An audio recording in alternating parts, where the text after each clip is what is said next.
The Galactic Council's chamber was an amalgamation of impossible architecture. Crystalline columns that hummed faintly, floating platforms swaying like leaves in a breeze, and a domed ceiling that projected the swirling expanse of the galaxy itself.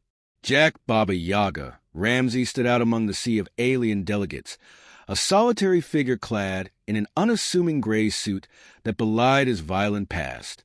His piercing gaze scanned the room, cataloging potential threats with the efficiency of a machine. It wasn't paranoia. Experience had taught him that peace talks rarely ended peacefully. Behind him stood Admiral Marcus Tanner, broad-shouldered and stoic, his sharp eyes missing nothing. To his left, Dr. Caleb Monroe adjusted his glasses, his nervous energy palpable. The youngest member of their delegation. Caleb was brilliant, if inexperienced, and his enthusiasm for interstellar diplomacy had not yet been crushed by the harsh realities Jack knew too well. Together, they represented Earth's first formal attempt to negotiate on the galactic stage, a precarious position for a species so new to interstellar politics. The council chamber buzzed with the languages of 100 worlds. Towering KLYRN warriors clashed claws rhythmically, a gesture of impatience. The crystalline environ flickered with light as they communicated silently. In the center of it all stood Counselor Grother, the KLYRN Empire's delegate, a towering reptilian figure adorned with ceremonial armor that gleamed like polished obsidian. His slitted yellow eyes locked onto Jack as he spoke, his voice a low rumble that carried a predatory edge. "Human representative," Grother began, his tone dripping with disdain, "your kind's reckless expansion cannot be ignored. Your rapid development of weaponry threatens the stability of this council. Surrender your technology now, or Earth will face the consequences." Jack took a deliberate step forward, his face betraying none of the turmoil beneath. Grother's words had been expected, but their bluntness still caught Caleb off guard. The young scientist opened his mouth to respond, but Marcus's firm hand on his shoulder silenced him. This was Jack's moment.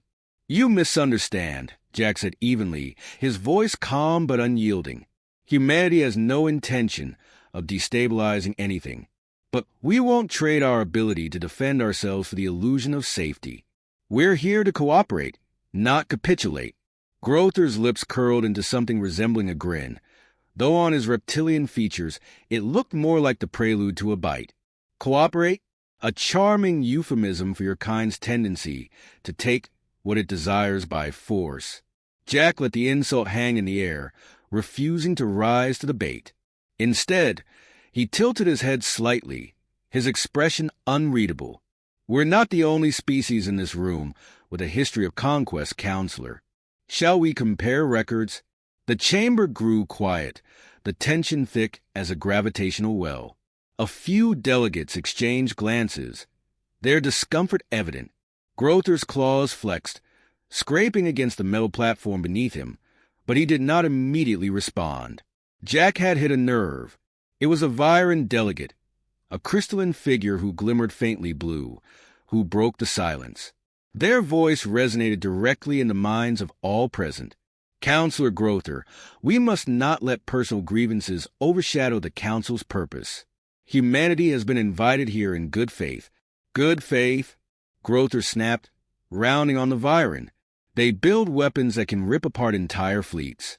They colonize worlds without consulting this Council. Good faith demands accountability." Jack's jaw tightened. He'd heard enough. We're not here to be lectured on morality by an empire that subjugates half its neighboring systems.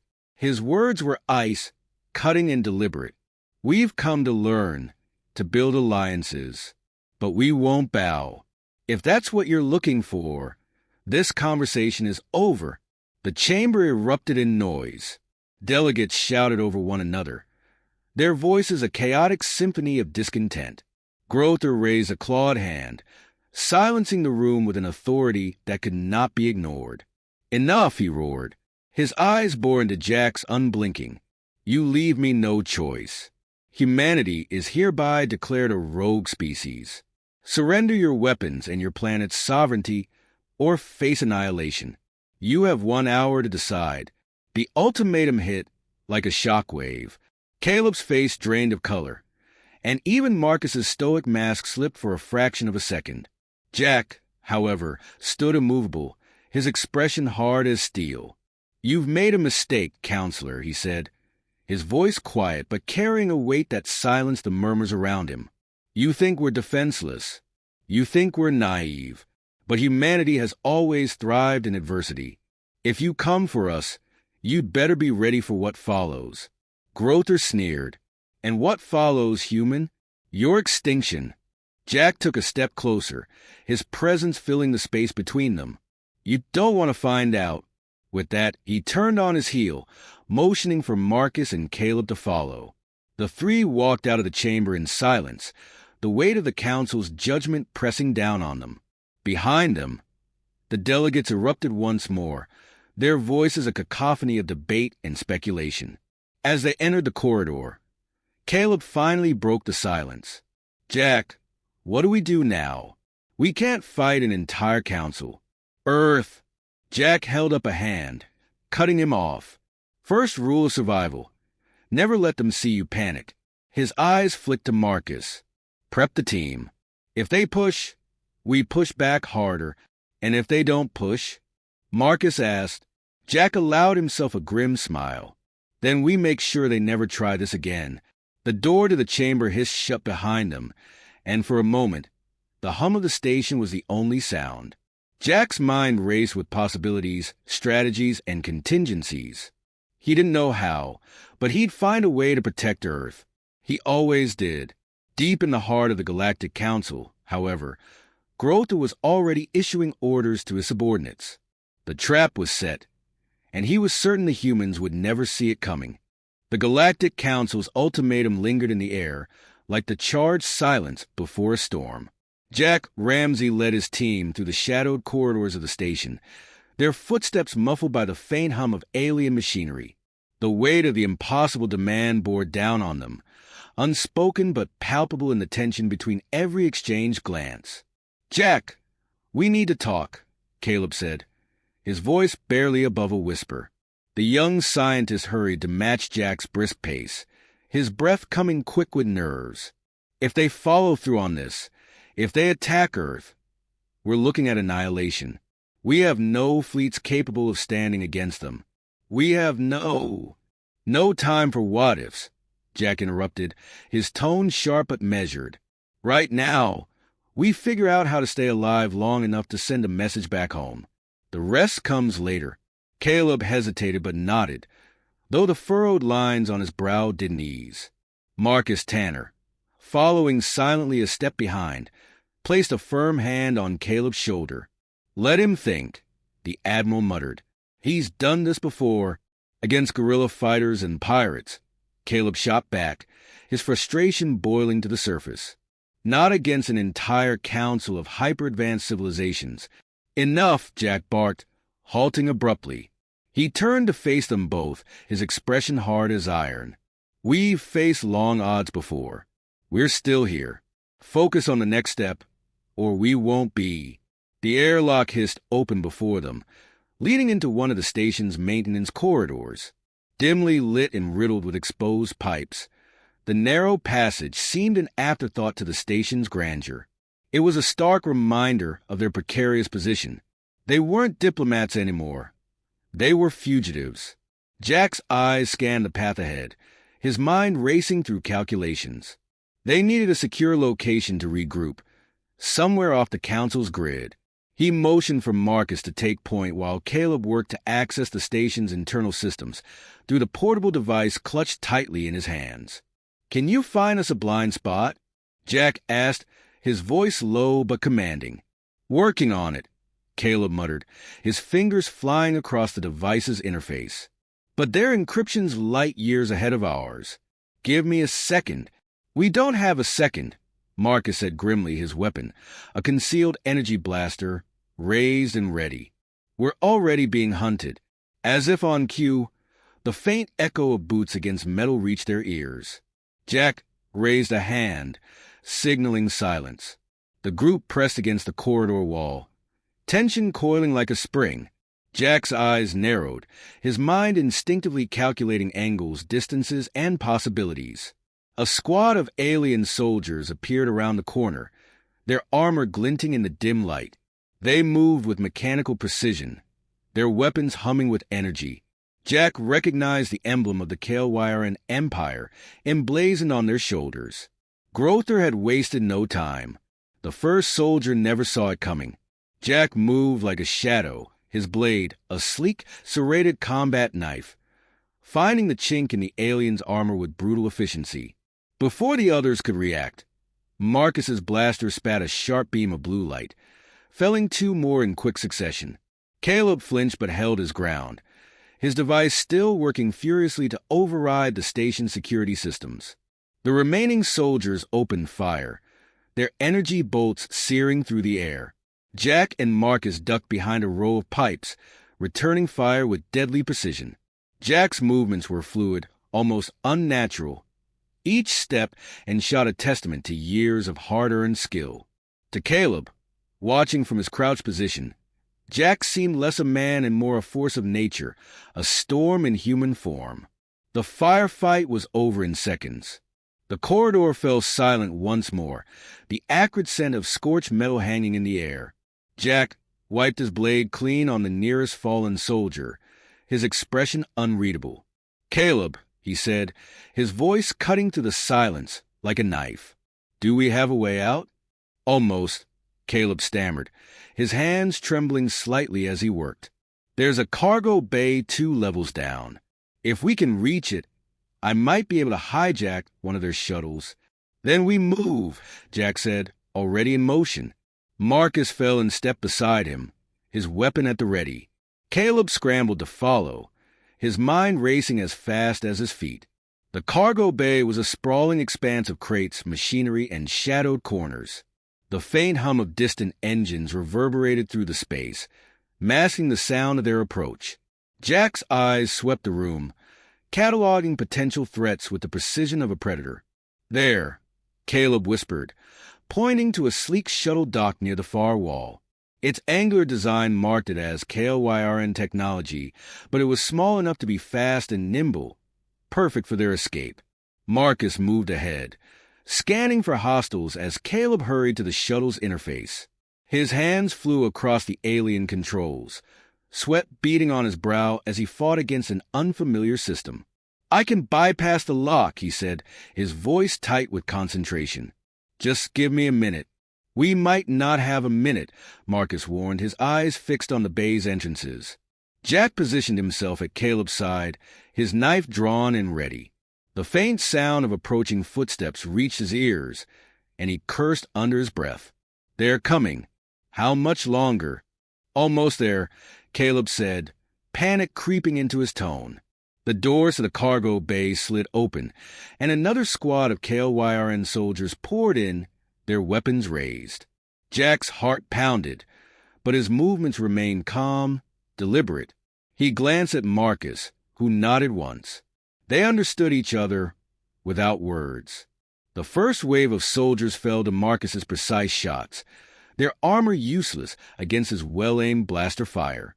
Jack darted forward, closing the distance with terrifying speed. He moved like a phantom, his blade finding gaps in armor with lethal efficiency. The KLYRN were larger, stronger, but Jack fought with a ferocity that defied their expectations. Behind him, Caleb let out a triumphant shout. "Got it. The shuttle's ready. Move!" Jack barked, covering Caleb as he sprinted for the shuttle. Marcus followed, firing over his shoulder as they retreated. Jack was the last aboard, his knife slick with alien blood. The shuttle's engines roared to life, and Jack slammed the hatch shut as the craft lifted off. The bay doors opened, revealing the vast emptiness of space. Caleb guided the shuttle through the opening with surprising skill, his hands steady despite the chaos. As the station dwindled behind them, Jack allowed himself a brief moment to breathe. "Good work," he said, his voice steady but edged with exhaustion. Caleb glanced back, his expression a mix of relief and disbelief. "What now?" Jack's gaze hardened as he stared out the viewport, the Galactic Council station fading into the void. "Now," he said, "we show them what happens when you corner humanity." The faintest trace of a grim smile played at his lips. The storm was far from over. The stolen KLYRN shuttle moved through the void, its engines humming faintly as Caleb worked furiously at the controls. Jack Ramsey sat in the co-pilot seat, his eyes fixed on the star-speckled expanse ahead, his mind racing. Behind them, Marcus Tanner checked the energy levels on their remaining weapons, his expression grim. "Any sign of pursuit?" Jack asked, his voice low and measured. Caleb shook his head, his brow furrowed in concentration. "Not yet, but it's only a matter of time. The KLYRN are probably scrambling their fleet as we speak." "They'll want us alive," Marcus said from the back, his tone like iron. "They'll want to make an example." Jack's jaw tightened. He had no illusions about their odds. 3 humans with a stolen shuttle were little more than an annoyance to the Council's military might. But he also knew something about survival. Annoyances, if left unchecked, could become threats. "Caleb," Jack said, his gaze still on the stars, "can you boost the comms array? We need to get a message to Earth." "I can try," Caleb replied, his voice tinged with uncertainty. "But their encryption could take hours to break, and we don't have that kind of time." "Do what you can," Jack said, leaning back in his seat. His fingers drummed against his thigh, a steady rhythm that betrayed his inner tension. "Marcus, get ready. If we're intercepted, we'll need to hit hard and fast." "Understood," Marcus said, his voice steady. He began dismantling one of their energy rifles, modifying it with parts scavenged from the shuttle systems. The silence that followed was heavy, broken only by the occasional beep of the shuttle's console. Jack closed his eyes, his mind replaying the events of the past hours. Grother's ultimatum, the ambush in the corridors, the firefight in the cargo bay. It all led to this moment. Humanity's survival hung by a thread, and Jack was painfully aware that the thread might snap at any moment. "Got something," Caleb said suddenly, breaking Jack's reverie. "A distress beacon.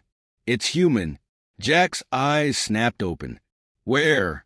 Caleb pointed to a flickering signal on the console. "A few light years from here. It's faint, but it's definitely one of ours." "Could be a trap," Marcus said, his tone cautious. "Or it could be our only chance," Jack countered. He turned to Caleb. "Plot a course. We're not leaving anyone behind." The shuttle veered toward the signal, its engines straining as Caleb pushed them to their limits. As they approached, the source of the beacon came into view, a battered human frigate, its hull scarred and blackened from battle. Jack recognized it immediately. The USS Resolute, one of Earth's few deep space exploratory vessels. "She's barely holding together," Caleb murmured, his fingers flying over the controls. "Life signs are faint but present." "Dock us," Jack ordered. "Marcus with me. Caleb, keep the engines hot." The shuttle latched onto the frigate's airlock with a metallic clang. Jack and Marcus moved quickly, weapons drawn, as the airlock hissed open. The corridor beyond was dimly lit, the walls streaked with scorch marks and dried blood. The acrid smell of burnt circuitry hung in the air. "This is Ramsey," Jack called out, his voice echoing down the corridor. "Human delegation. If you're alive, respond." For a moment, there was only silence. Then, faint footsteps echoed from deeper within the ship. A figure emerged, a man in a tattered uniform, his face gaunt and his eyes hollow. "Lieutenant Daniels," the man rasped, saluting weakly. "You're humans?" "Last time I checked," Jack said, lowering his weapon. "What happened here?" Daniels leaned against the wall for support, his breathing labored. "We were ambushed. KLYRN warships. We managed to disable one of them, but they hit us hard. The rest of my crew, they're gone." Jack's jaw clenched. "Why the ambush? Did they say why they attacked?" Daniels shook his head. "No warning. No demands. Just slaughter." Jack exchanged a glance with Marcus. The pieces were falling into place. Grother's ultimatum wasn't an isolated threat. It was the first move in a calculated campaign against humanity. The Council wasn't just posturing. They were preparing for war. "We're getting you out of here," Jack said firmly. He motioned for Marcus to help Daniels back to the shuttle. "Caleb, prep the medkit. He's in bad shape." As they escorted Daniels aboard, Caleb looked up from his console. "Jack, we've got a problem." "What now?" Jack asked, his patience fraying. Caleb gestured to the scanner. "A KLYRN patrol ship just dropped out of hyperspace. They found us." The tension in the shuttle spiked. Jack turned to Marcus, his voice like steel. "Get Daniel secured. Caleb, get us out of here." The shuttle's engines roared to life, and they broke free from the frigate's docking clamps just as the KLYRN ship opened fire. Energy bolts streaked past them, narrowly missing the shuttle's hull. Caleb's hands flew over the controls, his face a mask of focus. "Shields are holding," Caleb reported, "but they won't last long." "Then we don't give them the chance," Jack said. He moved to the rear of the shuttle, where Marcus had mounted the modified energy rifle. Jack gripped the weapon, aiming through the viewport at the pursuing ship. The KLYRN vessel loomed closer, its sleek design a deadly silhouette against the stars. Jack waited, his finger hovering over the trigger. Timing was everything. "Steady," Marcus murmured, his voice calm despite the chaos. The KLYRN ship fired again, and Jack seized the moment. He pulled the trigger, and a concentrated beam of energy shot forth, striking the enemy ship's forward shields. The impact was immediate, the shields flickering as the beam punched through, striking the ship's hull. Explosions rippled across its surface, and the vessel veered off course, smoke trailing behind it. Cheers erupted in the shuttle, but Jack's focus remained razor-sharp. "They'll be back with reinforcements," he said. "We need to disappear."